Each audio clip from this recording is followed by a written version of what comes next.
यदि आप TGT PGT का एग्ज़ाम देने वाले हो और सब्जेक्ट आपका इंग्लिश है तो बहुत सी ऐसी इम्पोर्टेंट चीज़ें हैं जो आपको ध्यान रखनी है पॉइंट ऑफ एग्ज़ाम के अकॉर्डिंग, राइट। यदि आपका सब्जेक्ट इंग्लिश है तो और आज इस वीडियो में मैं इंग्लिश से रिगार्डिंग ही आपसे बात करूँगी बिकॉज़ एग्ज़ाम बहुत नियर है और क्या ऐसी चीज़ें हैं, क्या ऐसे इम्पोर्टेंट टॉपिक्स हैं जो हमें कवर करने हैं जो हमारे एग्ज़ाम में बहुत ज़्यादा ही इम्पोर्टेंट हैं।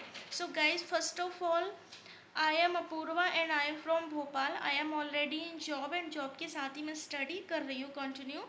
एंड यूपी टीसीटी पीसीटी का थोड़ा मेरा एक्सपीरियंस है, इसलिए मैंने सोचा कि मैं आपके साथ शेयर कर दूँ इस वीडियो में, क्योंकि टीसीटी पीसीटी का एग्ज़ाम मैंने दिया है and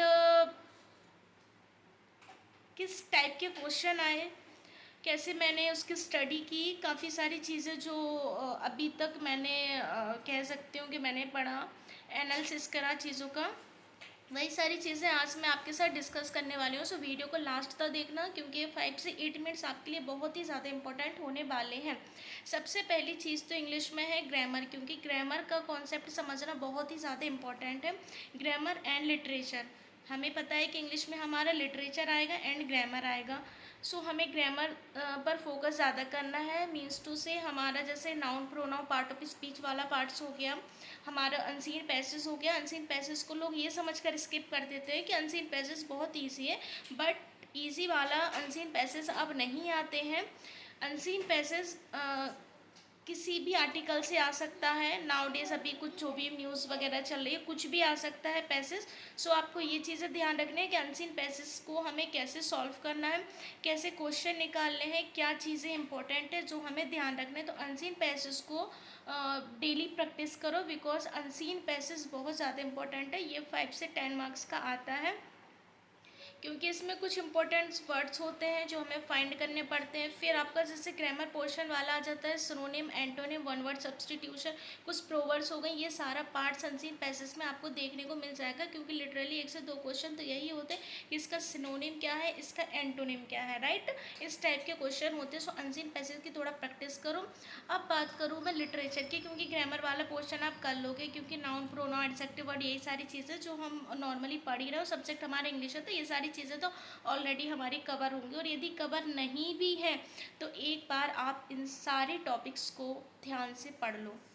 noun, pronoun, adjective, verb, adverb, preposition, conjunction, interjection and जो भी आपके एंटोनिम, सिनोनिम, ये वन वर्ड सब्स्टिट्यूशन, कुछ प्रोवर्ब्स हो गई, ये सब्जेक्ट और ये जो कॉम्बिनेशन वाला हो गया, डायरेक्ट इनडायरेक्ट हुए, कुछ नरेशन से क्वेश्चन आ गए, इन सबको भी आप एक बार पढ़ लो यदि आपने नहीं पढ़ा है तो।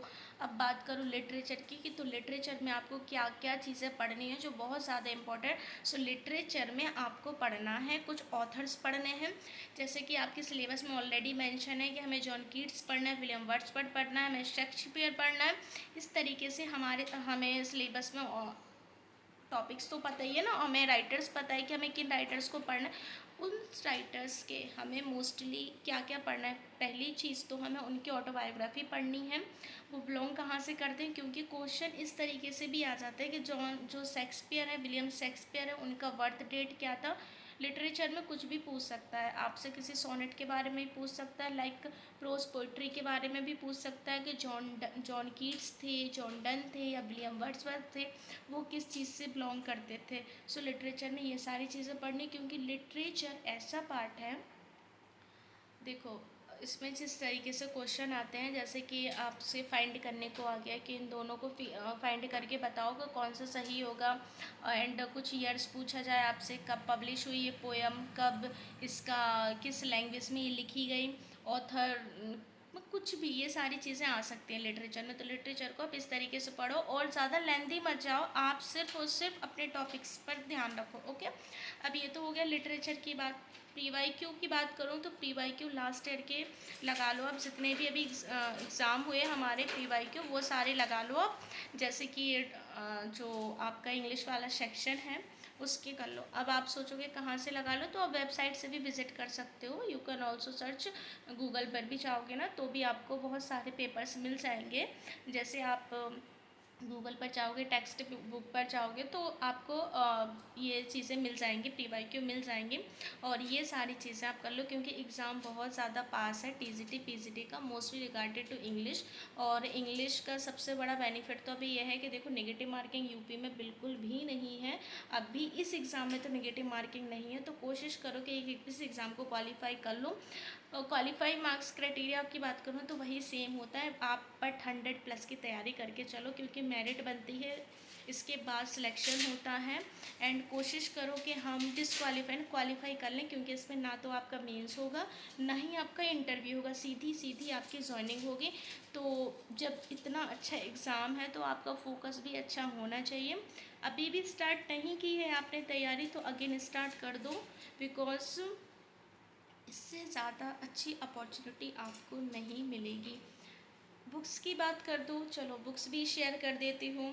तो आप चाहो तो यूथ पब्लिकेशन की बुक्स पढ़ सकते हो। यूथ पब्लिकेशन में काफ़ी सारा कंटेंट आपको ऐसा मिल जाएगा, प्री वाई क्यू भी मिल जाएंगे, क्योंकि यूथ पब्लिकेशन की जो बुक है उसमें ऑल प्री वाई क्यू होते हैं, चाहे आपके KVS के हो, NVS हो, क्योंकि यदि ऑथर्स आपके में आया है तो वो कुछ भी पूछ सकता है, राइट।